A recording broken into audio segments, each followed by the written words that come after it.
Hello student, myself Ranjit sir. Dear student, in previous class we discussed about the adjustment of goodwill. और adjustment of goodwill के अंदर में discuss किया था method, last point था हमारा method of valuation of goodwill, कि goodwill के वैल्यूएशन की मेथड। पहले हमने पढ़ा था basis of valuation of goodwill. There are three basis, यानी एवरेज प्रॉफिट, नॉर्मल प्रॉफिट और सुपर प्रॉफिट। तीन बेसिस पढ़े थे हमने, और उसके बाद हमने डिस्कस किया था method of valuation of goodwill. और मेथड जो पढ़े थे वो तीन पढ़े थे हमने।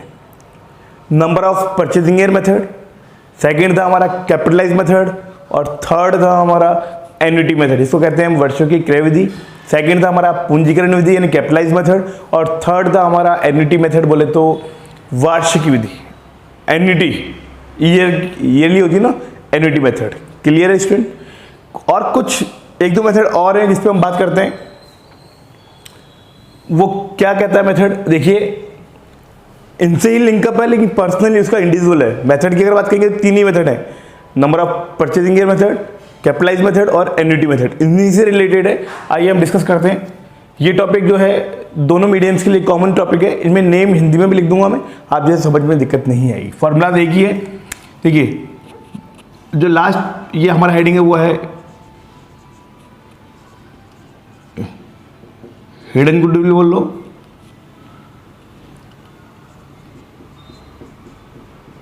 एस्टिमेटेड गुडविल बोल लो,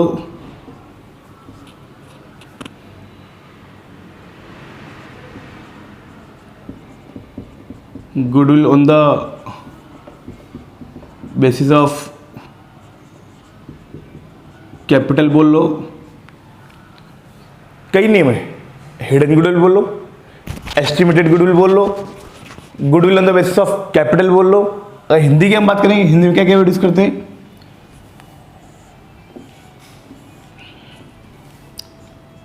हिडन का होता था छिपा हुआ होना,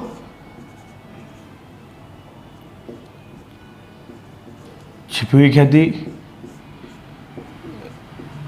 गुप्त। एस्टिमेटेड बोलते अनुमानित,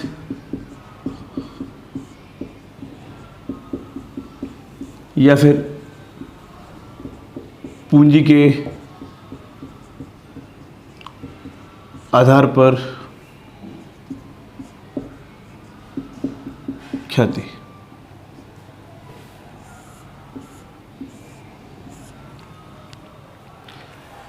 यह है हमारा हिडन गुडविल। नाम से पता लग रहा है कि हिडन है, यानी क्वेश्चन जब देखेंगे तो हमें कहीं पता नहीं लगेगा कि गुडविल का वैल्यूएशन कैसे करना है, कैसे हमको गुडविल कैलकुलेट करनी है। अब गुडविल कैसे कैलकुलेट करनी है, यानी क्वेश्चन में कहीं भी नहीं कहेगा एवरेज प्रॉफिट पे निकालिए, सुपर प्रॉफिट पे निकालिए, नॉर्मल प्रॉफिट पे निकालिए, गुडविल का वैल्यूएशन कैसे करना है। क्वेश्चन में कोई भी इंफॉर्मेशन आपको गिवन नहीं होगी, आपको क्वेश्चन के अंदर कोई भी इंफॉर्मेशन गिवन नहीं होगी। आपको तो केवल और केवल डायरेक्ट क्वेश्चन गिवन होगा, उसके आधार पर गुडविल का वैल्यूएशन करना है। जब उसको देखेंगे तो आपको लगेगा इससे गुडविल का वैल्यूएशन हुआ कैसे, इसलिए तो कहते हैं इसको हिडन गुडविल। इसका फॉर्मूला क्या आता है, देखिए student,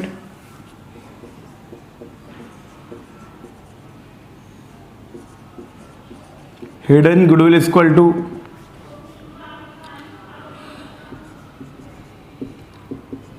adjusted capital minus actual capital. Hidden goodwill का फॉर्मूला था adjusted capital minus actual capital. Actual को कहते हैं हिंदी में वास्तविक पूंजी, और इसको कहते हैं समायोजित पूंजी। Adjusted capital minus actual capital, formula ये लिखना है अपन को, इंग्लिश में लिखना है स्टूडेंट। क्लियर है? Adjusted capital minus actual capital. Sir ये तो फॉर्मूला हो गया, कैसे पुट करना है इसको? आइए हम एक एग्जांपल लेते हैं। मान लीजिए ए एंड बी,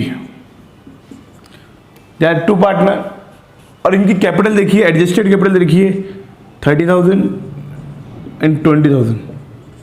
मान लीजिए ए और बी पार्टनर है, उनकी ऑलरेडी कैपिटल दे रखी है आपको कितनी है, 30,000 एंड 20,000। ये क्वेश्चन में दिया हुआ है, और कह रहा है सी आ रहा है 1/4 के लिए, और कैपिटल आया 25,000। क्वेश्चन क्या कह रहा है, देखिए यहाँ पे कोई एवरेज प्रॉफिट नहीं है, कोई सुपर प्रॉफिट नहीं है, कोई नॉर्मल प्रॉफिट नहीं है, कोई कंसेप्ट नहीं है। इसके जो अभी हमने किया था अभी पहले, उनके भी अपने एग्जांपल नहीं किए, अभी एग्जांपल करेंगे। ये तो एक पॉइंट था छोटा सा, उस पर हम क्लियर कर रहे हैं इसको कि इसका एग्जांपल कैसा आता है एग्जाम में। ए और बी पार्टनर है, इनकी कैपिटल दे रखी है आपको 30,000 एंड 20,000। Clear student? ये आपको कैपिटल गिवन है। अब कैपिटल आपको गिवन है और लिखा हुआ है क्वेश्चन में C enter in the firm for 1/4 share, और कैपिटल कितने लगे है, 25,000। सी आ रहा है 1/4 के लिए, कैपिटल आया 25,000। तो अब इसको कह रहा है कैलकुलेट गुडविल।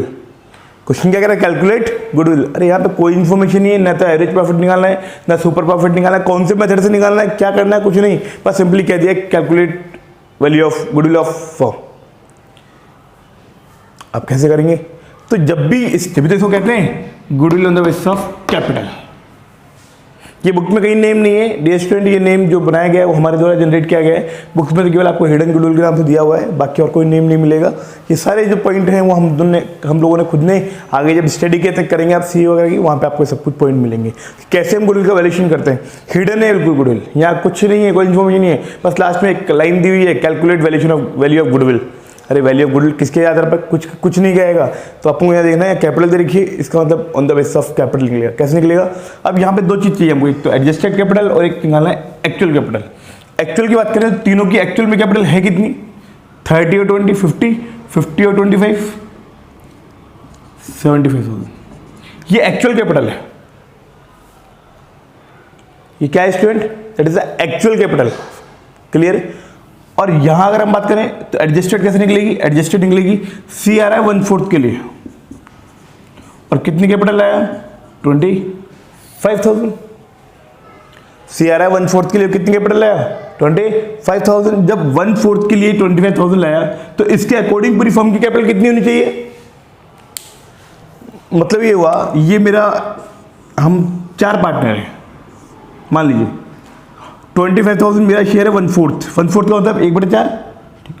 जब मैं 1/4 लाऊंगा 25, तो दूसरा भी 25 लाएगा, थर्ड भी 25 लाएगा और फोर्थ भी, तो फर्म की टोटल कैपिटल कितनी होगी 1 लाख। तो इसको कैसे कैलकुलेट करते हैं, जब 1/4 के लिए लाया 25, तो पूरी फर्म की क्या होगी, इसको रिवर्स कर दीजिए। इसका मतलब पूरी फर्म की जो कैपिटल होगी कितनी होगी, वो 1 लाख। ये होती है एडजस्टेड कैपिटल, यानी कैपिटल होनी चाहिए सबकी मिलाकर के 1 लाख, जबकि एक्चुअल में कैपिटल है कितनी तीनों की 50 + 25 75 है। तो दोनों का जो डिफरेंस होगा कितना होगा, वो 25,000। That is the hidden goodwill, that is the goodwill of the firm. ये फर्म की गुडविल है, कितनी है 25,000। अब कोई कहता है कि मान लीजिए क्वेश्चन में कहता है कि सी शेयर क्या होगा, सी शेयर ऑफ गुडविल। अगर सी का शेयर निकालना है, ये जो गुडविल है ये पूरी फर्म की है, ये सी का शेयर निकालना है तो 25,000 पूरी फर्म की है, इसका शेयर कितना फर्म में 1/4, तो कितना हो गया 6250। क्लियर स्टूडेंट, ये है हमारा हिडन गुडविल। क्लियर है।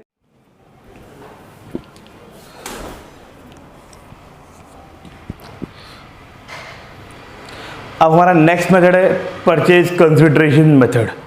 परचेज कंसिडरेशन मेथड का मतलब क्या होता है, देखिए स्टूडेंट, परचेज कंसिडरेशन मेथड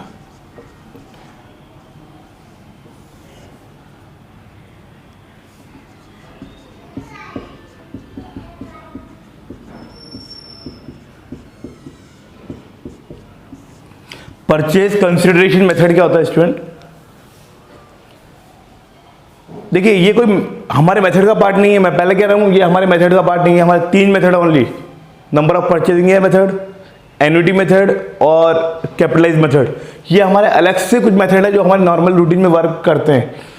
तो कैसे, ये है परचेज कंसिडरेशन मेथड। इस मेथड से गुडविल कैसे कैलकुलेट करते हैं स्टूडेंट, मान लीजिए मैं कोई बिजनेस परचेज कर रहा हूं, मैंने कोई बिजनेस परचेज किया है, कोई बंदा है जो अपनी शॉप को बेच रहा है, मैं गया उसके पास कि मैंने कहा शॉप बेच रहे हैं, बोला हाँ। मैंने आपकी शॉप की वैल्यू कितनी है, अब पहले मैंने अपने अकॉर्डिंग इसका वैल्यूशन किया। पड़ोस वाली दुकान थी, उसकी वैल्यू थी 20 लाख रुपीज़, उसके अंदर गुड्स पड़ा हुआ था 20 लाख का, तो 40 लाख रुपीज़ का आइटम बनता है पूरा। ठीक है, मैं गया सर आप शॉप बेच के जा रहे हैं, बोला हाँ एक्चुअली क्या बेटा बाहर चले गया है, वो अमेरिका रहता है और मैं अकेला यहाँ रहता हूँ, अकेला पैसे की कोई टेंशन है नहीं, तो आप यहाँ रह के भी क्या करें। तो मैंने कहा फिर आपका क्या प्लान है, बोला हम शॉप बेच रहे हैं। मैंने कहा आप बेच रहे हैं तो ये मुझे दे दीजिए, बोला आप ले लीजिए, कोई दिक्कत नहीं, हमें सेल आउट करना है। तो मैंने कहा क्या मांग रहे हैं आप, बोला मैं 50 लाख मांग रहा हूँ। मैंने कहा अंकल आपकी दुकान की वैल्यू कितनी है, पड़ोस वाली दुकान आपकी 20 लाख में मिल रही है। बोला हाँ 20 लाख रुपीज़ शॉप की वैल्यू है। मैंने कहा 20 लाख रुपीज़ का गुड्स है आपके? बोला बिल्कुल स्टॉक 20 लाख का ही है। तो मैंने कहा 40 लाख ही दो अंकल। बोला कि नहीं बेटा 50 लाख से कम नहीं देंगे। मैंने अंकल कुछ लास्ट 45 पे आ गए, 45 लाख से हम कम नहीं देंगे। मैंने अंकल 40 लाख का तो आपको गुड्स है, 20 लाख की शॉप है, 20 लाख की क्या है गुड्स है, तो फिर 40 लाख होना चाहिए, 45 लाख क्यों? बेटा आपको लेना तो लो वरना मत लो। आज मार्केट में हमारी गुडविल है, आपको यहाँ कुछ नहीं करना, आप बैठेंगे कस्टमर अपने आप आएगा। जमाया हम आपको एस्टेब्लिश बिजनेस दे रहे हैं, आपको ना एडवर्टाइजमेंट करने की जरूरत है ना कुछ करने की जरूरत है। आज ही आपका बिजनेस चलेगा। आप देखिए यहाँ कितनी लाइन लगी रहती है। ये क्या है? ये हमारी गुडविल है। आज हमने 25 साल से 30 साल से यहाँ काम कर रहे हैं, बिजनेस चला रहे हैं, तो ये क्या है? मार्केट में हमारी गुडविल है। इस गुडविल का हम पैसा लेंगे आपसे। इट मीन्स जो 5 लाख रुपये में एक्स्ट्रा पे करने को रेडी हो रहा हूँ, क्योंकि मुझे पता है बढ़िया है, अच्छा ले लेना चाहिए। 5 लाख रुपये में एक्स्ट्रा बुरा नहीं है। क्यों? क्योंकि मुझे कुछ भी नहीं करना, सब कुछ सेटअप है। इट मीन्स मैं अगर 5 लाख रुपीज़ को एक्स्ट्रा पे कर रहा हूँ, that is the payment of goodwill. तो कैसे कैलकुलेट करते हैं? यहाँ देखिए गुडविल कैसे कैलकुलेट की जाएगी? परचेज कंसिडरेशन मेथड से गुडविल इक्वल टू, गुडविल कैसे कैलकुलेट करेंगे हम? Purchase consideration minus net asset. Net asset, इन नेट एसेट परचेज कंसिडरेशन क्या होता है? इसको कहते हैं हिंदी में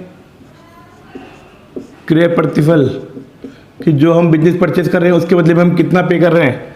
और नेट एसेट यानी शुद्ध संपत्तियां, कि एसेट आ कितने की रही है, एक्चुअली में एसेट्स आ कितने की रही है, उस पर हम अगर डिस्कस करेंगे।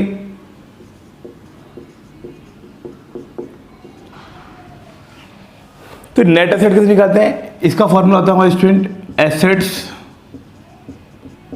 Minus liabilities. Assets minus liabilities करेंगे तो आएगी हमारी नेट एसेट्स। क्लियर है? तो ये हमारा इसका फॉर्मूला है। अभी हमने डिस्कस किया था कि चलिए ये छोटा सा एग्जांपल लेते हैं। हमने एक बिजनेस परचेज किया राम लिमिटेड का। कोई राम लिमिटेड है, वो बिजनेस को सेल कर रहे हैं, हमने बिजनेस परचेज किया। हमने जो परचेज कंसिडरेशन जो फिक्स किया है वो है 45 लाख। 45 लाख में हमारा बिजनेस कंप्लीट फिक्स हो गया कि हमने इतने में परचेज कर लिया है। इसके बदले में आ क्या रही है हमारे पास? एक तो एसेट्स आ रही है 50 लाख की, जो हम एसेट्स ले रहे हैं उसकी वैल्यू कितनी है? 50 लाख। एसेट्स की वैल्यू 50 लाख है और वहाँ लाइबिलिटीज भी है, यानी उस बिजनेस की लाइबिलिटीज है कितने की? 10 लाख की। तो अब गुडविल का वैल्यूएशन कैसे करेंगे? देखिए परचेज कंसिडरेशन हुआ फिक्स 45 लाख, तो हमारा परचेज कंसिडरेशन हो कितना है? 45 लाख। और हमारे पास नेट एसेट आ कितने की रही है? देखिए एसेट तो 50 लाख की आ रही है, लेकिन उन एसेट्स के अगेंस्ट कोई लोन है, किसी को पेमेंट करना है, कोई क्रेडिटर है, तो पेमेंट कितना करना है उसका? 10 लाख का। यानी 50 लाख के एसेट में 10 लाख का पेमेंट होगा। तो हमारे पास एसेट नेट आ कितनी की रही है? 40 लाख की। तो यहाँ पे नेट एसेट हमारी 40 लाख की। तो 45 लाख का हमने पेमेंट किया, जबकि एसेट आ कितनी की रही है? 40 लाख की। तो इट मीन्स हम जो 5 लाख रुपीज़ का पेमेंट कर रहे हैं extra, that is goodwill. Clear student? ये है गुडविल अमाउंट। क्लियर? ये था हमारा गुडविल का अमाउंट। इसे कहते हैं हम परचेज कंसिडरेशन मेथड। अब कल नेक्स्ट क्लास में हम कुछ एग्जांपल्स की डिस्कशन करेंगे। मैं आपको उनके सॉल्व आउट कर क्वेश्चंस आपको करके सेंड कर दूंगा, आप उनको देखिएगा। कोई भी प्रॉब्लम आए तो हम और डिस्कस करेंगे। Clear student? जय हिंद, जय भारत।